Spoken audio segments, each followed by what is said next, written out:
Hi gang, I did a series of videos about 3.5 years ago on notes, fragrance notes, perfume notes, and ranked with my rankings. So we did part 1 of part 2 and part 3, and each video had 20 different notes, and each note had 3 different fragrance options. So I'm starting another series today, and I'm giving you my top 10 notes in this video, and we'll do multiple videos and go up to about 60, 70 different, maybe even 100 different notes. And each video will contain 10 notes and 3 fragrances each. So this is the top 10. Find out about my top 10 favorite notes coming right up. Thanks so much for tuning in. I'm Sebastian, talking to you about favorite notes. If you have a favorite note or a top 5 or a top 10, even a top 20, what are they?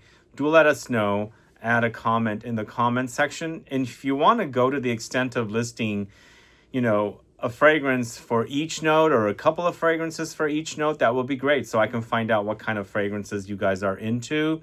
So I'm doing the first part today, and this is the top 10. So obviously the next time I do my list, the next video will be top 10 to 20, and then so on and so on. And this is the best of the best, and I think this list has stayed fairly similar to my other video, top 10, but you can go catch that video and see how things are similar or not. But we're gonna get started with number 10 favorite note. It's leather. So leather is mostly made with synthetic notes now, and it's the smell of leather basically. And there's a lot of popular fragrances out there that focus on the leather note, and I enjoy leather quite a bit. I've got 3 fragrances here. It is at the bottom of the list, but I still enjoy leather quite a bit in fragrances. I want it to be a bit more fruity, a bit more ozonic, and something a bit more realistic. I've got 3 completely different leather fragrances here. No Tom Ford in this note, but we've got Cuir from the house of YSL, the 2023 edition. And I think this might already be redone. I think they've updated their fragrances and they've changed the names around and the labels as well. But Fabrice Pellegrin did such a great job on this one. He created a sort of animalic leather with a bit of oud, but he's freshened it up with violet leaves. So it gives you kind of a crisp, watery effect against the leather, which can be challenging to some folks, but the fact that it has this ozonic, violet leaves note, it's freshened up and it's a bit fruity as well. So that's Cuir from the house of YSL. This next one is quite realistic and animalic. This is Leatherize from the house of DS and Durga. I like to smell this. I don't like to wear it too much. And in the end, it's actually an enhancer, as you can see here. So it's a fragrance enhancer, primer, booster, whatever, but it's so overwhelming in the fragrance on its own. I would just wear it by itself if you like the idea of this fragrance. It's like realistic leather, and that's what I like about it. It smells like a real leather workshop. So again, it's a bit challenging to wear, but I like the way it smells. That's what I like about it. It's smoky, it's dark, it's animalic and all that good stuff. It smells charred, burned leather at the tanneries pretty much. And then this next one is uber fruity from the house of Van Cleef and Arpels. It's Orchid leather, created by Julien Rascanet. And what I like about this one, it's a bit vanillic on the leather and also fruity, and the plum fruitiness in this goes a bit boozy as well. So it's really, really great leather created by Julien Rascanet. I think this is definitely my number 1 favorite from this house, the collection extraordinaire. As you can see in the bottom right there, it's written. A great leather. I absolutely love that leather. It's definitely an easier to wear leather, not so animalic like Leatherize. So number 9 favorite note, it's Neroli / Orange Blossom. In the end, Neroli is Orange Blossom, but it's the extraction process is different. So one's called Neroli, one's called Orange Blossom. And I've got I grew up with this note. I love orange blossom. I love lemon blossoms, any kind of citrus blossoms. They smell so great. And it's used in cuisine in the Middle East, a lot of desserts and things like that. And I love the flavor. And of course, I love the smell. And it's citrus in the end, but I don't have a citrus fruit note here in the top 10. I do have the Neroli / Orange Blossom. First, we're going to do Villa Neroli from the house of BDK. So I think this is your typical style of note that's found in the very popular Tom Ford Neroli Portofino. So basically they utilize the Neroli note, the orange blossom, even though they kind of smell similar, they're a bit different. They also throw in the pentagram, which is the leaves of the bitter orange tree, in these kind of fragrances. So you basically have all of the citruses going in to create this very fresh citrus floral, citrusy, but invigorating creation that's perfect to wear in hot weather, warm weather. It's kind of like the eau de cologne style that everybody's familiar with, 4711. And so it was an easy to wear, very light cologne, eau de cologne. So you just spritz it on after a shower and get out. It doesn't last too long. These are a bit stronger, so they will last. But the next fragrance is from the house of Ralph Lauren. It's Polo Earth. So Polo Earth is a refillable bottle, so you can get a refill and fill this up because it does go down pretty easy. This is an EDT, Eau de Toilette, versus the Villa Neroli, which is Eau de Parfum. But this actually also is a great replacement for your Mugler cologne if you can't find it. Although I do see it in Europe in various duty-frees and some random perfume shops, not readily available, but it is still selling. Here it is not, but if you are looking for a replacement of that, which is basically Neroli Orange Blossom kind of a fragrance that's very popular from Mugler, this is a great alternative, which is basically sort of similar. It's mostly about the Neroli, the Orange Blossom, but they've thrown in the leaves of the orange tree. They've thrown in some aromatic notes like herbs and anything that smells aromatic. And then, of course, there's some woods and grassy notes here as well. So Polo Earth, I think it goes down very easy because it is an eau de toilette. Perfect summer fragrance. But this next fragrance from the Neroli Orange Blossom category is Givenchy's Eau de Givenchy. I found this at a perfume shop at a clearance counter. It was, I think, Marionnaud in Paris. And I had to buy it because it was only around 60 euros for this, or 50 euros, something like that. I haven't really worn it much, but it smells so good. It used to come in a different bottle. And they used to have it here at Barney's in a different bottle, so they've changed bottles and things like that. And once again, this is in that kind of ballpark, very easy to wear, citrus floral notes of Neroli or Orange Blossom with, musky notes and things like that. Very clean, very invigorating, and very fresh. And that's what I like about Neroli. It's just a really, really great note and just totally takes me back to when I was consuming this ingredient in cuisine. So that's Eau de Givenchy from the house of Givenchy in the Neroli Orange Blossom category.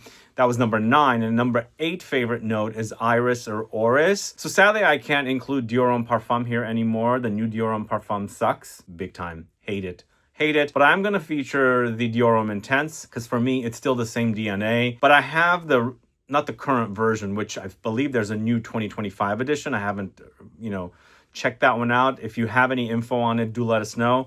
I'm talking about the previous edition, which still is really, really great. It's not as dense and thick as the Dior Homme Parfum that I'm familiar with from 2020 or 2014, but it's a bit easier to wear here, I guess. It's still powdery, it's still intense, super sexy. It's got the creaminess of the orris butter or iris in here, but it also has some aromatic notes and also ambrette seeds to create a muskiness, but so good. Absolutely fell in love with iris after I got really heavily into the Dior Homme series of fragrances, especially Dior Homme Intense, then Dior Homme Parfum, and I went to Dior Homme after I really got into Dior Homme Parfum. But the next fragrance is from the house of Maison Crivelli. It's Iris Malikhan. This is such a great iris orris fragrance. It's very buttery, and I believe they use orris butter in here. But they also have leather in here, and also have that galbanum, which is kind of setting a bit of a greenness running throughout the fragrance. So in the end, it's kind of an unusual combo, but it really works. Definitely my favorite from Maison Crivelli's, Eau de Parfum collection. Now I believe the brand's focusing more on their extracts, but this is a really, really great buttery, powdery, creamy iris fragrance with leathery touches and, of course, the greenness that comes in. I love that greenness in here. It makes a very unique experience. But that's Iris Malikhan from the house of Maison Crivelli. And then last but not least, we've got Escentric Molecules, Molecule 1 plus Iris. So this is a great way to experience iris if you're not familiar. It's basically two notes in here. ISOE Super, which smells like a combo of cedar, mostly cedar, a bit of sandalwood creaminess thrown in as well. And then you've got the iris in here. So it's a simplistic fragrance. It's woody and powdery. Of course, you can say floral as well, but not really using the flowers of the iris. It's usually the roots. But a great, enhancer as well. Like if you have an iris fragrance and you want to boost it up, spritz this stuff on.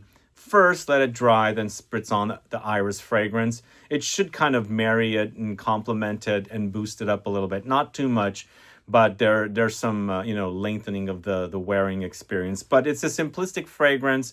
Definitely the idea of iris with woods, and it really does work. And again, it's something that you can try these Escentric Molecules Molecule 1 Plus fragrances, because it's the ISOE Super married with another note. They have patchouli, ginger, black tea, gaiac, mandarin, I believe. So if you want to learn about the notes, you can study them individually with the fragrances. So that is Escentric Molecules Molecule 1 Plus Iris. So that's the third fragrance in the Iris ORRIS category at number 8. Then number 7, it's the note of benzoin. Are you guys familiar with benzoin? So it's vanillic, sweet, and smoky at the same time, but really experience the ambery resinous qualities. And I absolutely love this note. There's 3 great fragrances here that you should definitely check out. First of which is Diptyque's Benjoin Boheme. Diptyque Benjoin Boheme used to come in a different bottle. They've moved it into their uniform bottles now because the other bottle was so beautiful and gorgeous and really expensive to produce. So it is here now, and I feel like now that it's been sitting in the bottle for a year, it has aged and it has gotten a bit thicker. I haven't compared it to the original, but this is one of my favorite benzoin fragrances. It's meshed with other resins, vanillic notes, and some patchouli, but they're paying tribute to the benzoin because that's the star of the fragrance. In the end, it's called Benjoin. So it's resinous and ambery. That's the experience you get with benzoin. So if you like the idea of ambers, but more of a resinous experience with the benzoin, definitely check that one out. But one of the early benzoin loves for me, and I need to upgrade my bottle because it's in the ugly, not very useful bottle from Guerlain. This is Bois d'Armenie. As you can see, I don't have too much left, but this is such a delicious benzoin fragrance. It's inspired by Papier D'Armenie, if you guys are familiar with those little incense papers. It's the smell translated into the perfume form. It's also created by Annick Menardo, a favorite perfumer of mine. She did such a great job in this. Again, it's resinous, it's ambery, it's sweet and vanillic. But when we're talking about the sweetness of benzoin, it doesn't become like gourmand sweet. But, it's vanillic resin. I would say it's less sweet than vanilla, but kind of going near the sweetness of vanilla.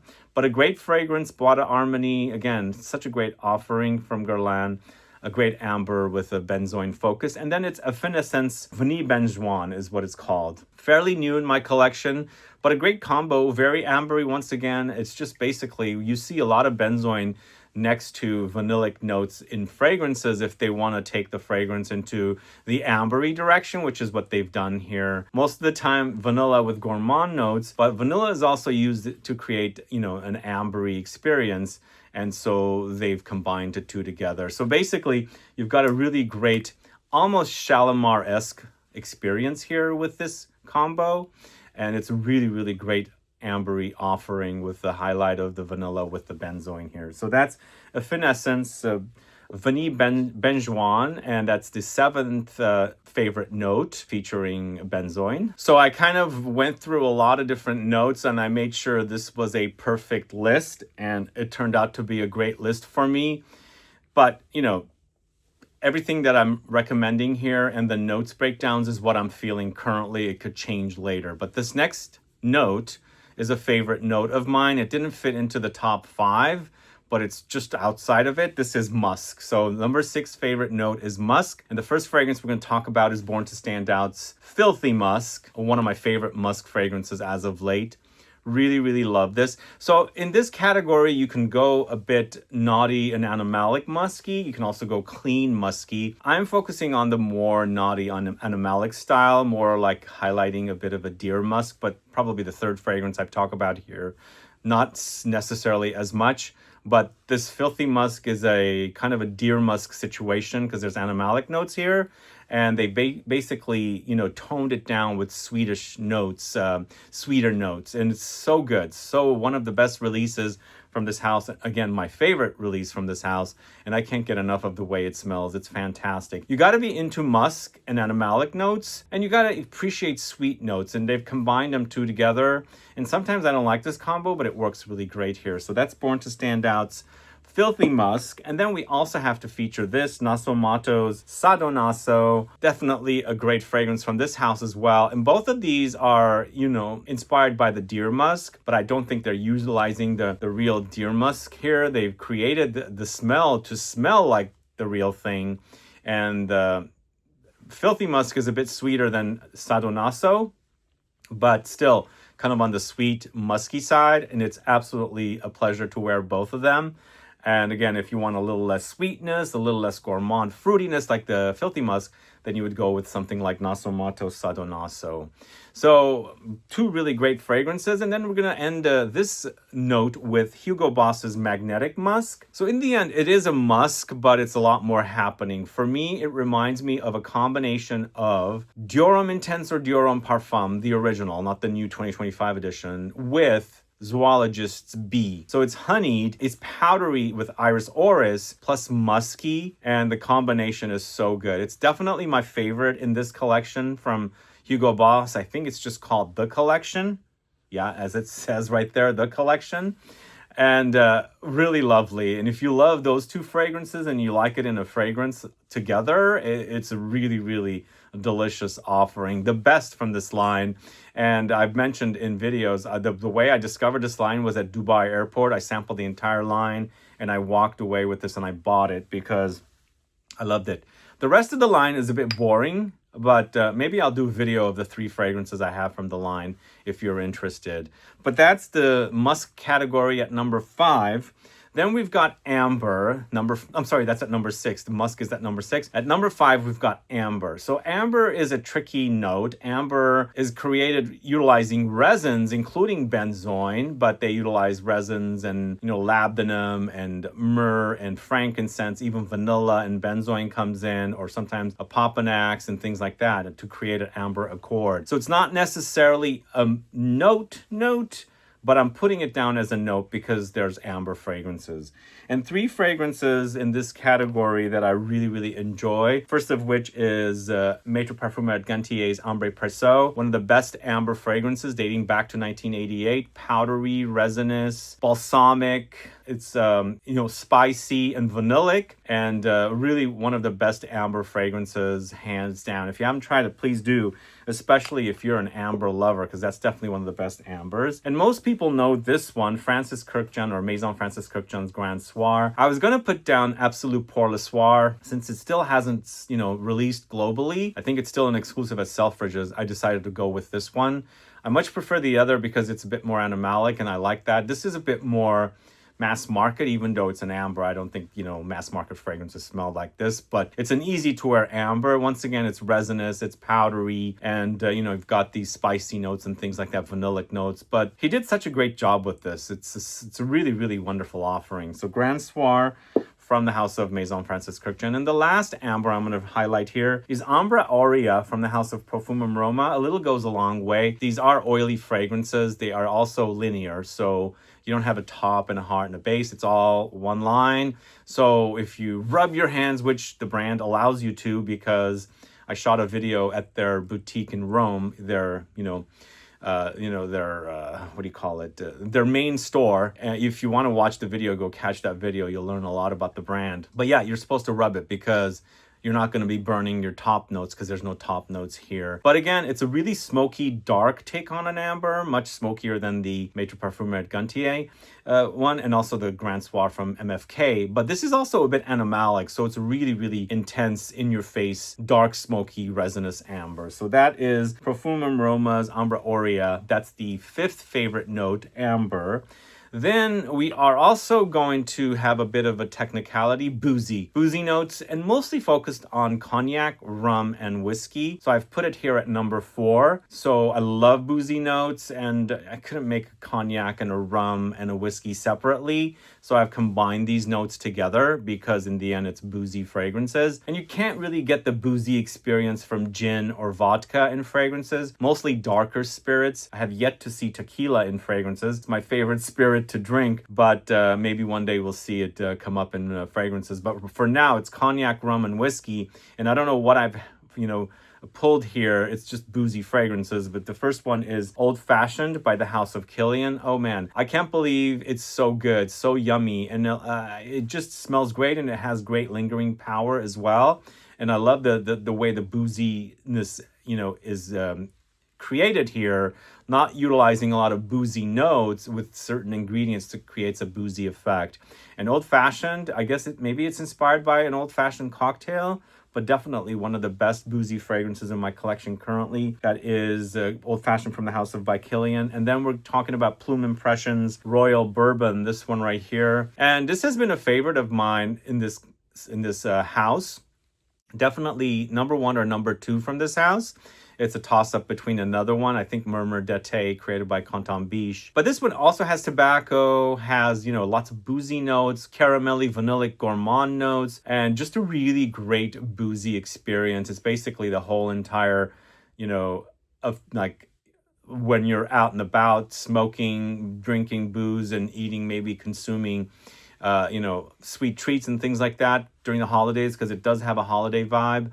So if you like that idea, definitely check out Plume Impressions Royal Bourbon, a wonderful offering. And then another fragrance from the House of Prode. This is Blue Whiskey on the Rock in an old-fashioned glass, as you can see. This is not a very expensive fragrance, but really great fragrance created by a well-known perfumer who passed away a couple of years ago, and he did such a great job with this one, and I love it, and I've been highlighting it here and there. And to me, it's a really great take on a whiskey booziness with some slight gourmand notes and some spices and woods and ambery touches as well. So that is Blue Whiskey on the Rock in an old-fashioned glass from the House of Prode. That is the fourth favorite note, boozy notes. Then we got number 3, tobacco. So you're probably going to know the rest of the list because I mentioned it's my number 1 favorite note. It's my number 2 favorite note. So tobacco is up to 3, and I don't think it was at 3 when I did the last series. Again, go catch the other videos if you haven't caught those yet, but I'm a lover of the way tobacco smells. I don't know if it's because I grew up with a cigarette smoker, but cigarettes don't smell like tobacco to me. I guess my dad and his buddies used to smoke pipes and things like that, or cigars, and those smelled a bit more. And of course, they drank whiskey as well. So that combo I really enjoyed. But a lot of these do not have that smoky quality. But the first fragrance is Tobacco Vanille from the House of Tom Ford. It's the best tobacco fragrance, one of the best, I should say, not the best, but the best fragrance from Tom Ford, followed by Noir de Noir. Those are my 2 favorite fragrances from this house. It's also long-lasting. It also has that holiday spice vibe. It's smoky, but I don't think it's uber smoky. Like if you've tried Acro's Smoke, that's really, really smoky, which also reminds me of Tobacco Vanille, which also you can layer the 2 together. But Tobacco Vanille, definitely a great fragrance. I am waiting for a parfum. Tom Ford, Estee Lauder, please give us a parfum edition of the wonderful Tobacco Vanille. But next, going to the House of Caron, it's Tabac Exquis. I'm on my 2nd bottle. I used up the first one. I've kind of put it away for now because there's a lot of fragrances that come out and I'm going to experience. But this one is so super delicious. Whereas Tobacco Vanille is with vanilla, here the tobacco is meshed with chocolate, but still warm spices as well. It's not as loud as Tobacco Vanille, but I just love the way it smells. The smell is heavenly. I love it. It's just the tobacco smell with sweet gourmand notes. What more can you ask for? Tabac Exquis, if you don't know it, please check it out. Caron is mostly known for Pour un Homme de Caron, but that is one of the best fragrances from their line. And the last tobacco fragrance I'm going to talk to you about is Serge Lutens Fumerie Turk. So Fumerie Turk is a bit on the animalic side. It's also not smoky at all. It's also not gourmand. It's the leaf of the tobacco. So it's a bit musty, but spicy, woody, leafy. What I like about it is that kind of slight animalic muskiness that's there, which I don't know, some people might not pick it up, but I pick it up. But I love that about it. So I could have chosen Chergui. I could have chosen their more gourmand tobacco fragrance, but I love this. This is so good. If you haven't tried Fumerie Turk, please do. Definitely one of the best tobacco fragrances, hands down. All right, guys, 2 more notes left. Can you guess number 2? What is number 2? My number 2 favorite note. I've mentioned it so much. All right, it's vanilla. Vanilla is number 2, and I'm starting off with Blender Graphie's Vanilla Mudslide, which is actually featured in our latest Scent Club kit. If you haven't got it yet, we have some more kits left. Please pick it up. I have it linked in the info box. But man, this is such a great fragrance created by the same team that made Vanille Supermassive from the house of Les Eaux Primordiales. So it's a flare perfumer, and the DNA is kind of similar, but this is so different than that. This is also almondy. And even though they don't mention the tobacco note, I do get a bit of tobacco in here. But it's super sexy, compliment getter, very long lasting. It's an extrait de parfum. And they have vodka in here. It's inspired by a mudslide. I don't get the booziness whatsoever, but the fragrance itself is so super intoxicating. You got to get your nose on it if you haven't. One of the best vanilla fragrances out there. This is Vanilla Mudslide from the house of Blender Graphie. I gotta list this one. This is Guerlain's Spirituous Double Vanille. I mean, it's a Guerlain fragrance, and I wanted to make sure I didn't feature two fragrances from a brand. This one ended up being the only brand that has two fragrances, with Bois d'Armenie being the other one. But this is like the vanilla fragrance. It's boozy. It reminds me a little bit of cooking vanilla, which I've baked and cooked with. And so I like that about it. Almost want to drink it. It's syrupy, it's sweet, it's a bit sticky, it's boozy, as I said, and it has spicy and floral touches in there as well. Super yummy vanilla from the house of Guerlain.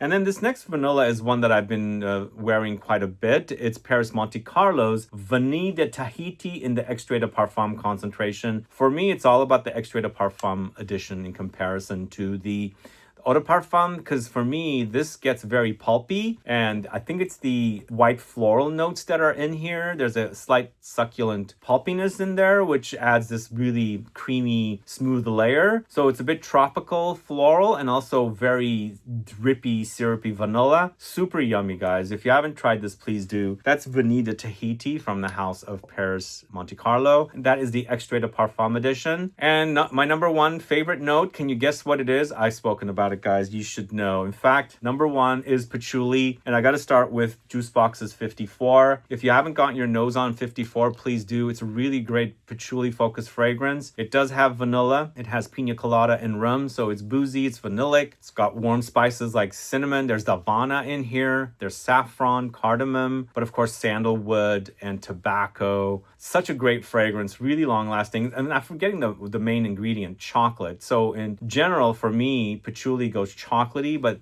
Julian Rascanet added chocolate here. So when it's drying down on me, it becomes milk chocolatey, and it's so super delicious. So that is Juice Box's 54. Then, of course, the one fragrance that I've got to mention here is Psychedelique from Jovoy. And I discovered Psychedelique from Jovoy a little over 10 years ago at the Jovoy boutique in Paris.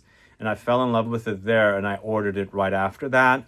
And I've been a fan of it for over 10 years now. It's definitely an ambery chocolate cakey patchouli, but the chocolate cakey effect is achieved with the ambery vanillic notes that are in the base. There's of course spicy touches and things like that in here as well, but there's also a slight bit of either geranium or rose in here, which creates a light floral touch. But for me, it's the main patchouli fragrance that I turn to, the chocolate cakey patchouli, Psychedelique from the house of Jovoy. And then the last patchouli fragrance I'm going to talk to you about is Patchouli Intense from the house of Parfums de Nicolai. So different from the two previous patchouli fragrances. This is a green aromatic and spicy patchouli, and it's like an overgrowth of aromatics. There's lavender and geranium here. It's overdosed with the patchouli in here. So it takes on a different characteristic. It's green, as I said. It's spicy. It's warm, but for me, I wouldn't call this one as warm as the previous two patchouli fragrances. The aromatic notes of lavender and geranium creates a bit more of a fresh effect rather than a warm effect, but it's a really long-lasting kind of a green take on patchouli that's really super intoxicating. So I'm ending the video and the note with Parfums de Nicolai's Patchouli Intense, and with my number one favorite note, patchouli. That hasn't changed.